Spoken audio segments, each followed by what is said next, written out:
Communication Chair for the Latino Task Force. I'd like to welcome you all to the Unidos en Salud site. Which is a collaboration of the Latino Task Force and scientific partners like UCSF, CCI BioHub, and BAPLS. And we also use the resources of the city, like from DPH and SFMTA. This site is a true representation of what happens when community and scientific minds come together to provide services with dignity, love, and respect. At this site, we have offered over 40,000 vaccines, 4,000 boosters, 700 pediatric vaccines, and over 60,000 tests. Today, you are able to witness what happens when community is put first and when we are able to give input. We ask you that when you think about this every time that you go and you visit other areas or that you're thinking about how to support our communities. The most important thing is to center us and to be able to put our needs first and the way in which we work first. So I would like to thank everybody that has been part of this. Latino Task Force started to respond to the Corona pandemic or the COVID-19 pandemic at the very beginning, and it has been a project that has supported over 7,000 families a week providing food. We also have testing and vaccinations at our 701 Alabama hub. We have hubs in the Bayview and also in the Excelsior. Thank you very much for coming, and now I would like to introduce Senator Scott Wiener.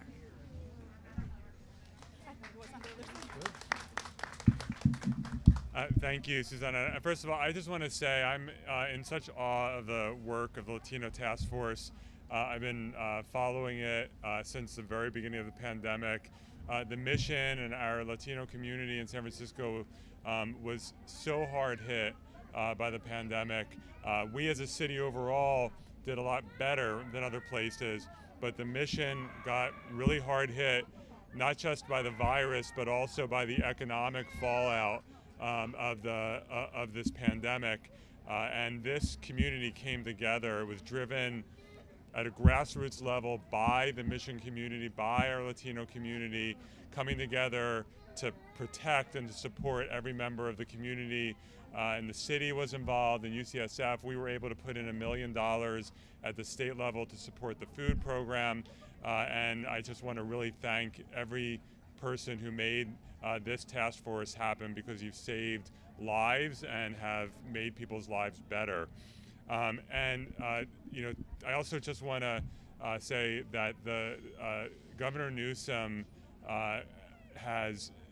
we were the first state to go into lockdown, and no one wants to go into lockdown, but it was necessary, and this governor, every step of the way, has been willing to make the hard political decisions based on the science, whether it's around the lockdowns, whether it's around masking, whether it's around vaccines, and been willing to take the political heat and the fallout to do what's right for the long-term health and well-being of our community.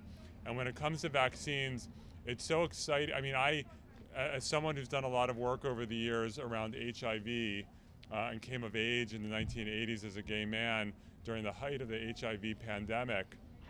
That's a virus where 40-some years later, we still don't have a vaccine. It took 5 years even to have an accurate test, and 15 years to have medications that worked.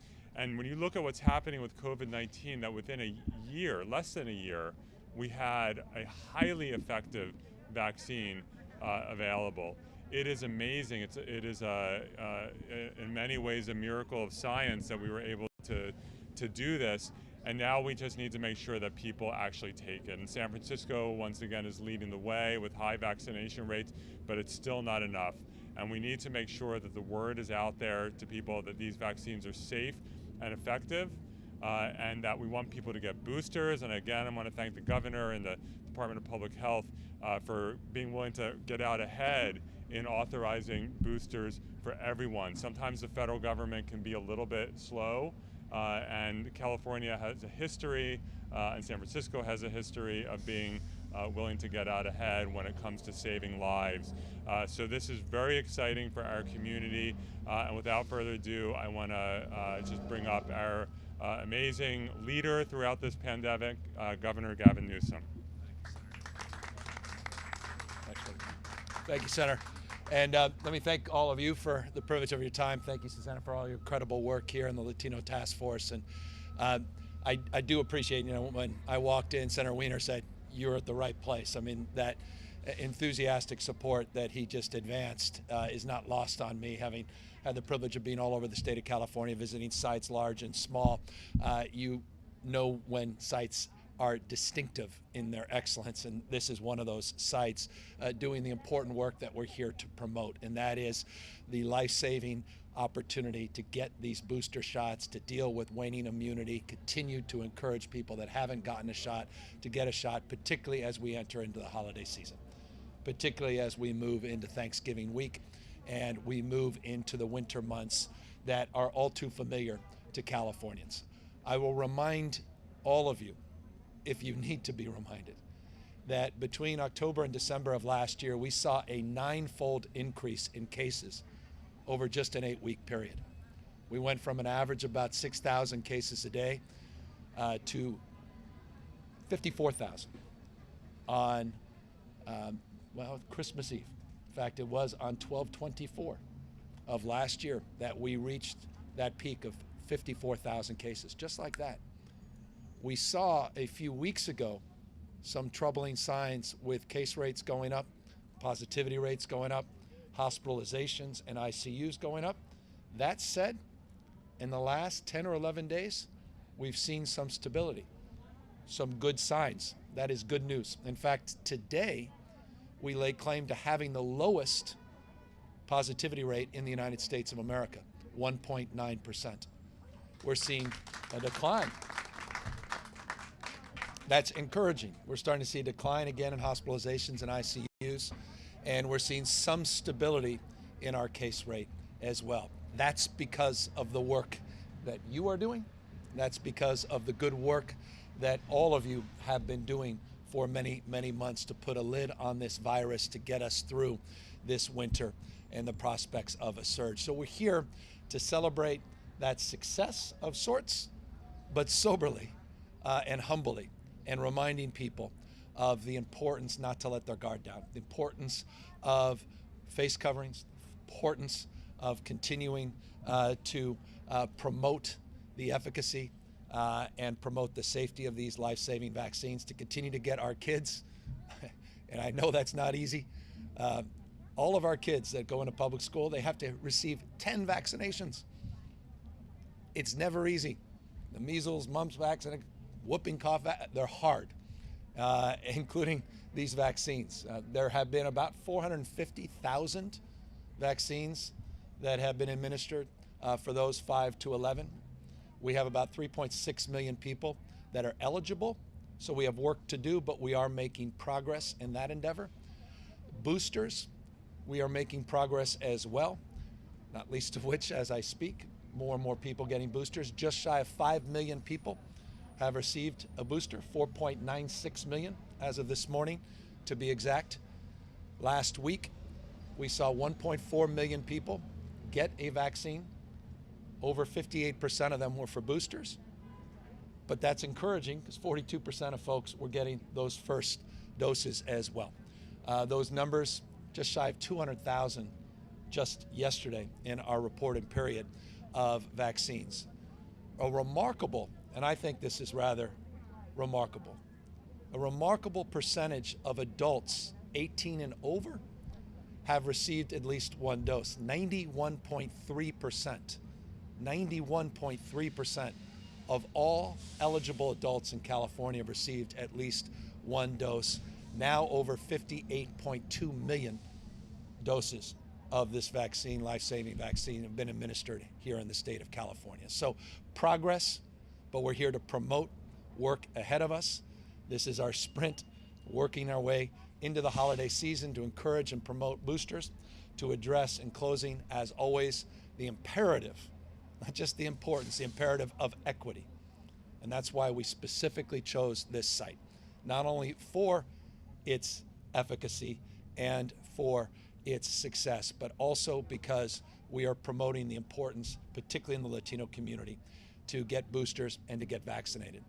About 17% of all the boosters have been administered within the Latino community.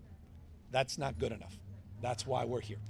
And that's why not only are we here today, we're here promoting a new PSA, culturally competent PSA that we're putting out, and dozens of new CBO partnerships like this all throughout the state of California in an effort to make sure we reach out and close that divide.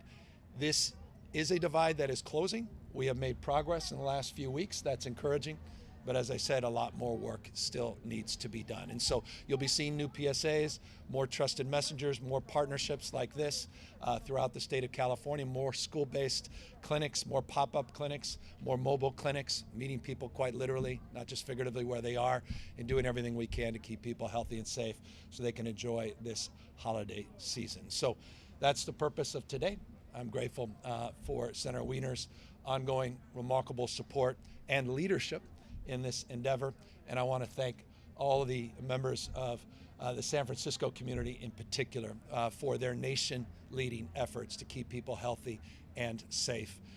And here we are again, another demonstrable example of San Francisco's leadership, the Bay Area's leadership in this effort as well. So with that, happy, of course, to take any questions. Hey, Governor, thanks for taking our questions as always. You mentioned some of the challenges of vaccinating the younger Californians, and I'm curious, as regards school reopening and school mandates, is there any consideration in your administration of allowing some more leniency or flexibility when schools or school districts reach certain benchmarks, high enough share of vaccinated people, that type of thing, to create some leniency in things like mask mandates? Well, I think we have, and to this extent. California has a vaccine framework that allows personal exemptions. California has moved forward with a lot of firsts as it relates to promoting vaccines and or weekly testing. California continues to allow for not just personal belief exemptions, but religious exemptions and medical exemptions as well. The answer to your question is the virus will dictate those terms. And of course, we're not ideological about it. As we increase our life-saving vaccination efforts, as we see a decrease in the transmission of this virus, as we see that R effective, which is at 0.91 today, continue to drop, the epidemiology of this, the nature of its evolution, the mutations, will dictate those terms. And by definition, we're not in a permanent state. So yes is the answer to your question. At the appropriate time, we're not there yet. Kathy Novak from KCBS. Also on schools, the way that the vaccine mandate works for school staff, it allows some... Idea. How did you feel, Governor? How comforting this is. I'm back at home. Great job.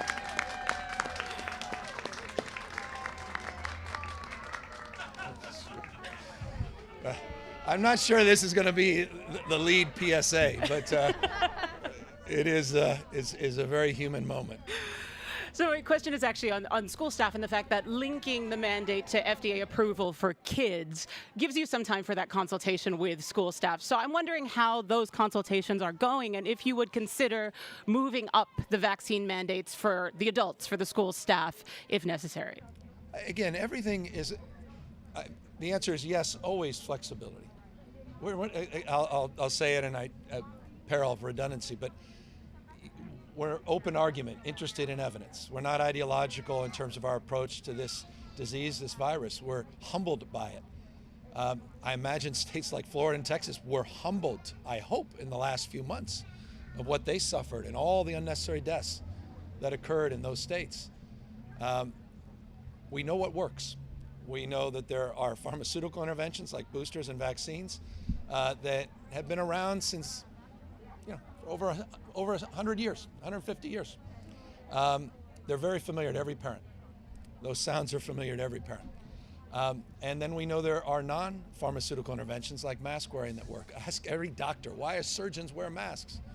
Why are doctors, there's fundamentally the efficacy of mask wearing has been well established. And so we'll maintain flexibility in terms of our approach on the basis of how the disease progresses. And we're mindful that 27 states, as I speak, have seen a 10% increase in cases in the last week. 27 states have seen an increase. Ask those governors in the Midwest and the Northeast. Ask the governor of Michigan and Colorado how they're doing. New Hampshire. States are struggling because people are taking down their guard or claiming mission accomplished or not being as stringent as they once were in terms of common sense approaches to help mitigate the spread of this disease. I don't want to see that happen here in California, and that's why we're here promoting what we know works. We have waning immunity, 6+ months, waning immunity. The FDA finally moving, as Senator Wiener said, to allow for everybody that's received Pfizer and Moderna after 6 months, 18 and over, to get that booster shot. California didn't wait. We leaned in. We were the first state to basically say, no questions asked, get that booster.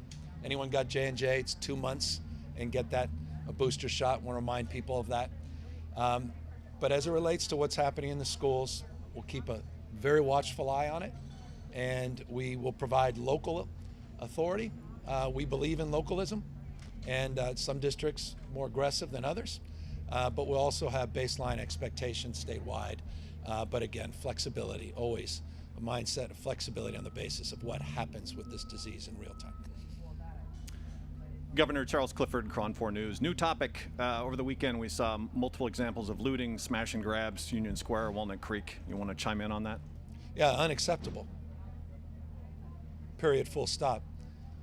The state has, on July 21st, we reestablished our retail theft task force. We put millions of dollars in the budget to develop stronger partnerships with cities and counties to address organized retail theft.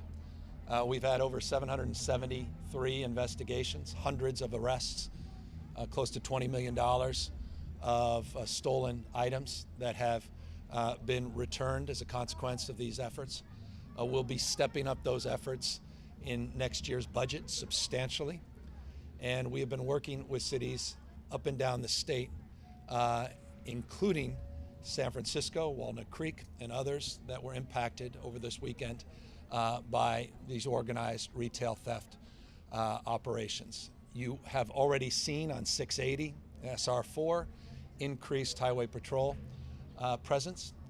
You will see substantially more starting today in and around areas that are highly trafficked coming into the holiday season, Black Friday, in shopping malls. So the state is supplementing those efforts, and we are going to be more aggressive still in this space to help support cities and the prosecution of folks. And look, I have no sympathy, no empathy whatsoever. People smashing and grabbing, stealing people's items, creating havoc and terror on our streets, none, period. Full stop. We want real accountability. We want people prosecuted, and we want people to feel safe this holiday season. Why are we here? We're talking about safety, people's health. We want to protect people, and we want to respect people's rights, including small business owners. And I say this knowingly. My business has been broken into 3 times this year. I have no empathy, no sympathy for these folks, and they must be held to account. Jocelyn with KPIX5. I have a question when it comes to Latino communities, underserved communities. Obviously, they've been disproportionately impacted by the pandemic. When we talk about the initial vaccine rollout, the vaccination rate wasn't there. It was moving slower. Now we're talking about booster shots. Can you talk a little bit on what the state has really learned when it comes to reaching the Latino community? You gotta meet people where they are. We talk about, I know it becomes almost platitudes. You hear these words, and they may mean something to some folks. Most folks just roll their eyes and turn the station when you talk about trusted messengers, meeting people where they are, cultural competency. But there is no substitute for meeting people where they are, knocking on doors, quite literally going into communities, not asking people to come to a location, but going to them. There is no substitute for friends and neighbors working through any anxiety an individual will have and empowering those friends and neighbors with information to work against the very coordinated, talk about organized and coordinated misinformation that is spewed daily, almost hourly. Trust me, I know a lot about this, personally, not just professionally, as it relates to the safety and the efficacy of these boosters. You have to counter that over and over and over again. So we've learned the importance of that. We have 34 ethnic media partners that we are rolling out in this sprint this week. Our community-based organizations are exclusively minority-led organizations. School clinics are proving to be very, very successful and supported. There's a trusted frame, there's a familiarity. School nurses have been particularly helpful. No substitute for community clinics, physicians, and the pharmacies have played a huge role. And that's why I want to remind people they can get their boosters in any of the pharmacies. And we're encouraging, again, people that still have anxiety to just learn more, but from people they can trust, not just things they see online. Hi, Governor. Thank you for taking our calls. I'm Erin with the San Francisco Chronicle. I wanted to ask you a little bit about the protective tools we have available, like monoclonal antibodies, hopefully like a Merck antiviral, something along that, hopefully soon. What is California doing now to sort of get kind of those prepared to deliver those medications, the ones that are already out there? Do we have enough monoclonal antibodies? Are we preparing for an antiviral? Well, it's amazing. I watch some politicians that act like they're the ones that discovered monoclonal antibodies. California was the first state in the country to partner with the Trump administration in providing and supporting and promoting monoclonal antibodies well over a year and a half ago. I talked about it often. It was noon. You know, you remember those noon press conferences?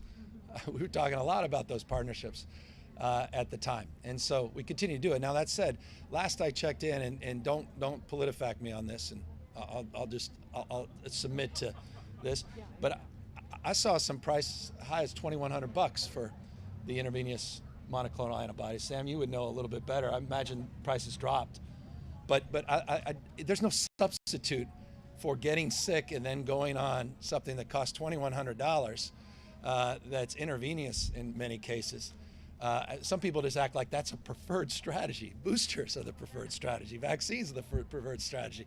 Avoiding getting this virus by wearing face coverings is the preferred strategy, but it is an important and can be a life-saving therapeutic. All of the therapeutics are, and California is leading those efforts. Most of these things, world that we live in, so much of it was invented here. And so those partnerships, and UCSF, one of the leaders, Dr. Hagwood has been one of quite literally the leaders in this country on these topics. California continues to lean in that space. Governor, hi, Leanne Melendez from ABC 7 News. I have a different question, and I'm told that I'm the last person to ask among the reporters. But with regard to what happened in Walnut Creek this weekend and what happened in San Francisco at the Louis Vuitton, a lot of people around the country are saying or asking what is going on. How would you describe what is going on in the Bay Area and California with regard to these retail thefts? What would you call them? We have organized people that are opportunistic but also organized, and they wanted to take advantage, I imagine. Timing was rather interesting around the Rittenhouse decision, and we're trying to take advantage of that. I mean, these are crimes of opportunity, but they're very well organized. And I have no empathy, no sympathy for these kind of criminal gangs and elements, and they need to be held to account. There's nothing right about this, and so we just got to be more aggressive. And we haven't been passive. As I said, I reconstituted the Retail Theft Task Force in July. We talked about it, and not everybody covered it, okay, respectfully. I'm not sure a lot of folks here did. Did a huge event, 13 big city mayors, police chiefs across the state, when we announced our efforts that did it down in Long Beach. So we haven't been shy in this space. We've been leaning in. We have a lot of joint task forces, not just in retail theft, but also other task forces across the spectrum, helping support cities and counties, particularly as it relates to organized elements that are outside of particular jurisdictions. And that's what these look to appear like. I'm not an investigator, but the state is supplementing the investigation of these efforts. The state is offering expertise, training, and data that is being shared in real time. Within hours of the events that occurred on Friday night in San Francisco, CHP reached out to San Francisco Police Department. We reached out to Walnut Creek Police Department. Walnut Creek directed support by asking us to get more folks on 680. We already did that.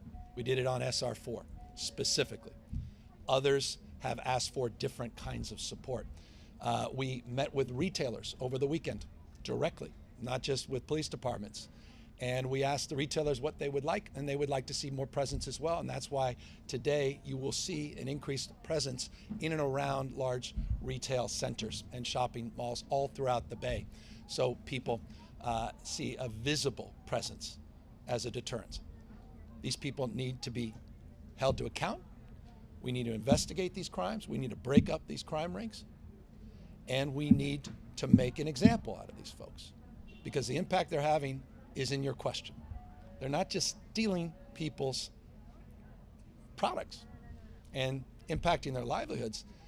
They're stealing a sense of place and confidence.